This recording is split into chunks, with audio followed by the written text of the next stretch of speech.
you would, go ahead and open up your Bibles to 1 Samuel chapter 14. 1 Samuel chapter 14. Just kind of moving along through the book, and there's a lot of good lessons in here that we can glean. And we're looking at Absalom's return after he had killed his brother, after his brother had forced himself upon Tamar, and this is Absalom's full sister. And we're gonna continue that story and look at some things this evening. And so let's jump right into the text. Let's look at the very first section. This covers several verses, and this is Absalom returns home. And so let's look at the first several verses. We'll stop along the way because this is a lengthy passage, and I think it'd be too much to cover it all at the end. But it says, "Now Joab, the son of Zeruiah, perceived that the king's heart was toward Absalom." And so basically it's just saying he's thinking of him. And so he's thinking about Absalom. "And Joab sent to Tekoa to fetch thence a wise woman, and said unto her, I pray thee, feign thyself be a mourner, and put on mourning apparel, I pray thee, and anoint thyself with oil. But as a woman, but be as a woman that hath a long time mourned for the dead, and go in to the king and speak on this manner unto him." So Joab put the words in her mouth. And so, what we're going to see here is a pretty interesting thing. When you remember David's sin with Bathsheba, the very next thing you see is that Nathan comes and he gives a story. And David gets all fired up about the story, and then the story is really just a parable, and he is realizing that he is the one at fault. And so this is basically the same concept, but it's going to be a different scenario. And anyway, so verse 4, "And the woman of Tekoa spake to the king. She fell on her face to the ground, and did obeisance, and said, Help, O king. And the king said to her, What aileth thee? And she answered, Of a truth I am a widow, and my husband is dead." And so this is a key component here, because the widows were taken care of by the king. I mean, the king was supposed to do this. In Exodus 22, verses 22 through 24, it says, "Ye shall not afflict any widow or fatherless child, if thou afflict them at all. And they that cry at all unto me, I will surely hear their cry, and my wrath shall wax hot, and I will kill you with the sword, and your wives shall be widows, and your children fatherless." And so to the entirety of the nation of Israel, they knew how important it was that a person be able to take care of widows, and this goes on into the New Testament as well. But anyway, she is a widow, and this is the reason why David is listening from the beginning. And so anyway, she continues on here, and verse 6, it says, "And thy handmaid had 2 sons, and they 2 strove together in the field, and there was none to part them, but the one smote the other and killed him." So they get in a fight, and there's nobody there to break it up, and it goes too far. And of course, this happens with young men. A lot of times that you'll see people getting involved in a life of crime because of some of these kind of incidents where it's kind of an accident. They let something go too far, and so without someone there to break it up, this fight between these two boys, of course fictional, this fight happens, and one of them dies. "And behold," verse 7, "the whole family is risen against thy handmaid, and they say, Deliver him that smote his brother, that we may kill him for the life of his brother whom he slew. And so destroy the heir also. Thus will they quench my coal which is left, and will leave to my husband neither name nor remainder upon the face of the earth." And so here is the problem. So she's got 2 sons, one of them killed the other. And then the problem arises is that really the guilt of this son is to be put to death. That's the thought. But the problem arises in that this is the only heir. This is the only way a name was going to be passed on. A matter of fact, This is a kind of a, while it's a tricky way to kind of present this, I realize, but there were laws in the Old Covenant even about striking a man in his private area, just because if it was not able to produce, he was not able to produce children afterwards, it was as if he was put to death. It was like a death sentence. And I know we don't even look at that in exactly the same way, but that's the way that they looked at it. And so, when your name is not being able to be passed on, and that only really happens through a son, then it's almost as if you've been just put to death. And so that's the problem that is arising here. And so the woman is asking, really, for David to overrule in this decision, while normally this would definitely be the case. You have to let someone be put to death because of this crime. But she's saying, please, basically pardon my son on this ground. And so, of course, I think that you're probably saying where this is going if you are looking ahead here. But verse 8, and the king said unto the woman, go to thy house, and I will give charge concerning thee. And the woman of Tekoa said unto the king, my lord, O king, the iniquity be on me and my father's house, and the king and his throne be guiltless. And the king said, whosoever saith aught unto thee, bring him to me, and he shall not touch thee any more. And so he's saying, look, I'm going to protect you. You go ahead, go back home. I'm going to come back to you with a judgment here. But then he furthermore says, no, you know what? I'm going to protect you. Nobody's going to touch you, okay? Nobody's going to harm you in any way. Verse 11, then said she, I pray thee, let the king remember Jehovah thy God, that the avenger of blood destroy not any more, lest they destroy my son. And he said, as Jehovah liveth, there shall not one hair of thy son fall to the earth. So he says, your son's not going to die. He's not going to die. This is not, nobody's going to harm a hair on his head. Then the woman said, let thy handmaid, I pray thee, speak a word unto my lord the king. And he said, say on. And the woman said, wherefore then hast thou devised such a thing against the people of God?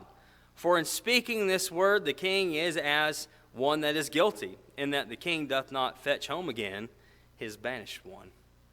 And so what has happened? Here Absalom is gone. He's banished here, and this is referencing him. And so David has not dealt with him, but she's saying, you're willing to forgive my situation here, my son. Well, what about your own? What about your own? What about him? Now, this is a direct relation, as we see that this Absalom is the heir to the throne here.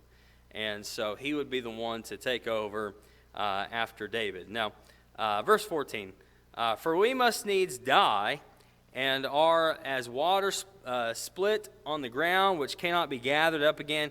Neither doth God take away life, but deviseth means that he that is banished be not an outcast from him. Verse 15, now therefore, seeing that I am come to speak this word unto my lord the king, it is because the people have made me afraid, and thy handmaid said, I will now speak unto the king. It may be that the king will perform the request of his servant. For the king will hear to deliver his servant out of the hand of the man that would destroy me and my son together, out of the inheritance of God. Then thy handmaid said, let I pray thee, the word of my lord the king be comfortable, for as an angel of God, so is my lord the king to discern good and bad, and Jehovah thy God be with thee. And so, here's I think a very interesting phrase. It is an angel of God. He is being a messenger of God here. This is not some kind of supernatural thing at all. He's just saying, you are a messenger from God. You are acting on God's behalf. You are the king. And of course, David has primarily been a man after God's own heart. And so, anyway, moving on. Verse 18, that's where I left off, right? Then the king answered and said unto the woman, hide not from me, I pray thee, aught that I shall ask thee? And the woman said, Let my lord the king now speak. And the king said, Is the hand of Joab with thee in all this? And the woman answered and said, As thy soul liveth, my lord the king, none can turn to the right hand or to the left from aught that my lord the king hath spoken. For thy servant Joab, he bade me, and he put all these words in the mouth of thy handmaid. And so here's, I think, an interesting thing on two levels here. One, I believe Joab figured something out when Nathan came and told this story. He said, I see what works with David, right? And, really this works with anybody. If you get their mind off of their argument, their feelings about something, and you get them wrapped up thinking about some other situation, it's easier to see someone else's situation than it is to see your own situation. This is kind of a funny thing. One of the big things that people, when I was getting my master's degree in counseling, they talked about this quite a bit. As a therapist, you're not allowed to see your own family. And the reason is that you're going to be biased towards them. And then also, you are not going to see everything. You might be able to see something outside and see somebody else's situation a little better than you can see your own, because your own emotions cloud your judgment. And so that's the big thing. You can't do that. Well, that's why they're separating David. They're saying, look, don't think about this situation. Let me give you a situation that is very comparable in some way. And then, revealing, okay, so this is the thing. Now, here's furthermore why I find this to be fascinating, is that as soon as she has said all this, what does David say? Did Joab put you up to this? He realizes Joab has had his hand in here somehow. And so she says, well, yes, matter of fact, he did. He did put me up to this. And so Joab has done this, and David knows. All right, moving on. And the king said to Joab, Behold, now I have done this thing. Go therefore, bring the young man Absalom back. And Joab fell to the ground on his face and did obeisance and blessed the king. And Joab said, Today thy servant knoweth that I have found favor in thy sight, my lord, O king, and that the king hath performed the request of his servant. So Joab arose and went to Geshur and brought Absalom to Jerusalem. And the king said, Let him turn to his own house, but let him not see my face. So Absalom turned to his own house and saw not the king's face. Now, I think that we have to try to put ourselves in David's shoes to try to understand what's going on here. So, yeah, he grants this request from Joab. Joab, obviously very close to the king. He's the king's nephew.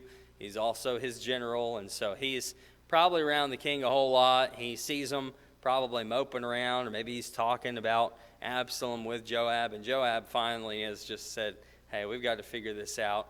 Puts this woman up to this story, and then he then is able to go and to get Absalom. But here's the thing that sometimes people might look at it and go, well, this is a little odd. So he lets him come back home, but he doesn't want to see his face. Now, why is that? I think there's a pretty simple explanation for that. This man, while he's his son, killed another one of his sons. And that's hard, right? Have you ever felt like this where you thought, you know what, I really need to forgive somebody, and you want to forgive them, and you're having a hard time with it? And we're not talking about someone cutting you off in traffic, right? We're talking about somebody who killed one of your children, and this is still a child, to you. And so, anyway, it's a hard thing, and I think that basically it's just, I want to forgive. I want them. I'm ready to forgive to some degree, but I just can't do it just yet. It's like a step in the right direction, but he's not fully there. All right, let's look at the next section of Scripture, the one David does forgive, but some things happen before that. It says, Now in all Israel, there was none to be so much praised as Absalom for his beauty. From the sole of his foot even to the crown of his head, there was no blemish in him. This is, there's, I'm telling you right now, I cannot think of somebody that I'd go, you know what, this fits a description of a person that lives today. I just don't know. I guess maybe closer to Ed Renty than to myself, but anyway, you think about Absalom, and he's supposed to be real handsome, right? And it goes on to say this. Now, I had to look this up because I when I'm studying for this stuff, I have like little questions I put out to the side of my notes, and I go, what is this? And I look over those questions before I come back on Sunday night just to go, did I answer all these questions? And one that I had not answered for myself, but was pretty easy to look up, was in this next verse. Look at this. And when he cut off the hair of his head, now it was at every year's end that he cut it, because it was heavy on him. Therefore, he cut it. He weighed the hair of his head at 200 shekels after the king's weight. Okay, so I immediately, when I looked this up, I went to my wife and I said, is your hair down? I want to weigh your hair, because of all the people I know who's got a lot of hair, it's my wife, and I love her beautiful hair. I held a little bit of it in my hand, and she wouldn't let me, hold it all, but I held a little bit, and I thought, there's no way this even weighs half a pound. Absalom's hair, mind you, weighed 5 pounds. That is a lot of hair, people, okay? Locks for love that guy. If they had been around, 5 pounds of hair, that's just a lot. I can't even imagine. I don't know. Did his hair grow down past his waist? I am not sure. But this guy had a ton of hair, and it had to be thick. And we know that this is kind of foreshadowing here because, well, if you know the end of the story, guess how he dies? He dies because he's got some thick hair, And so, anyway, it's as we continue on here, verse 27, and unto Absalom there was born 3 sons and 1 daughter, whose name was Tamar. She was a woman of a fair countenance. And so, I think that, probably the sweetest part of this passage is that Tamar, is his full sister, and then he names his daughter what? Names his daughter Tamar. She was wronged. Well, he loves her so much. You know what? He names his daughter after his sister. And that's, I think, the sweetest part of Absalom in general, really. And Absalom dwelt 2 full years in Jerusalem, and he saw not the king's face. Then Absalom sent for Joab to send him to the king, but he would not come to him. And he sent again a second time, but he would not come. And therefore, he said unto his servant, see, Joab's field is near mine, and he hath barley there. Go and set it on fire. And Absalom's servant set the field on fire. Then Joab arose and came to Absalom to his house, and said unto him, wherefore have thy servant set my field on fire? And Absalom answered Joab, behold, I sent unto thee, saying, come hither, that I may send thee to the king to say, wherefore am I come from Geshur? It would be better for me to be there still. Now therefore, let me see the king's face, and if there be iniquity in me, let him kill me.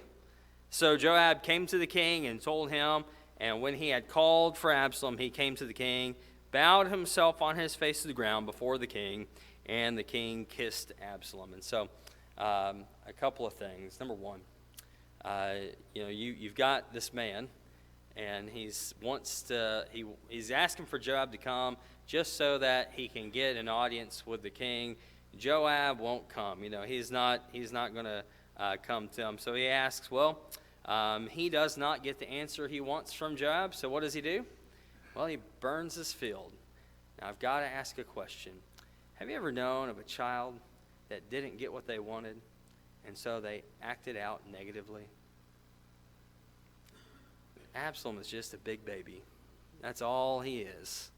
He is just saying, look, I'm not getting my way, and so he acts out. And then, of course, Joab says, look, you got to do something about this. We got him here, but you need to see your son. So he brings him in, and then the king kissed Absalom. Now, this is a reference here. This is symbolic of forgiveness, being absolved of something. And so the king kissing him is his forgiveness, if you will. So anyway, as we round this out, I want to, every time we get to this section, I want to do things, not the exact same as we've been doing it, and while we're going to come up with similar lessons throughout this, I've got one lesson to learn right here, and that is, it's from David.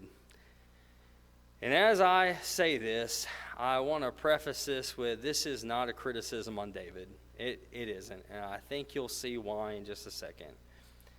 But some of this probably would have not happened if David had just handled things from the beginning. Some of this could have been, taken care of and never had happened if only David had acted from the beginning. But he didn't. Now, I say that's not a criticism. And the reason it's not a criticism is, guess what you and I tend to do? We tend to do the exact same thing, don't we? Whenever we find something out, we have this tendency to put off what we should be doing. And we shouldn't do that. That's the point, is we shouldn't do that. David is not, superhuman in this regard, and he just doesn't do a good job with this. And a lot of times I'm going to have to say, I look around and I see the same exact thing happening all the time. We don't handle things when we need to, and usually that just causes more problems. And so, I think that, if we were to go through, we could name a whole lot of other things that we've already said in chapters previous to this.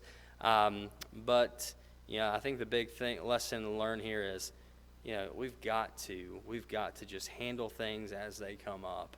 And if we do that, we'll be able to head some big problems off of the past, while they're not easy to deal with. And we also, we oftentimes have problems dealing with these things because, maybe hurt feelings are going to be involved, or, we're just afraid of the ramifications of it. But usually what happens is, if you don't handle it soon enough, it escalates. And so we've got to think about that. It's going back to that old, car illustration. If you have a car and that engine starts knocking and you don't do anything about it, and you're just hoping that it fixes itself, guess what's probably not going to happen? It's probably not going to fix itself. And the longer you wait, the bigger a problem it's going to be. And in the end, it's like the Meineke car guy. Y'all remember him? Remember what he would say? You can pay me now, or what? You can pay me now, or you can pay me later. And so that's the thing, brethren. We can either pay for it now, or we have to pay for it later. And when it comes to sin, you want to take care of things now, so you don't have to take care of things later and the price be much bigger. And you don't want that price to be eternity. And so if there's anybody here this evening that needs to respond to the invitation, you've maybe not yet become a child of God, we'd love to help you out with that. Maybe you are a child of God, but you have not been living right. Whatever the case, this invitation is yours. Please come as we stand and as we sing.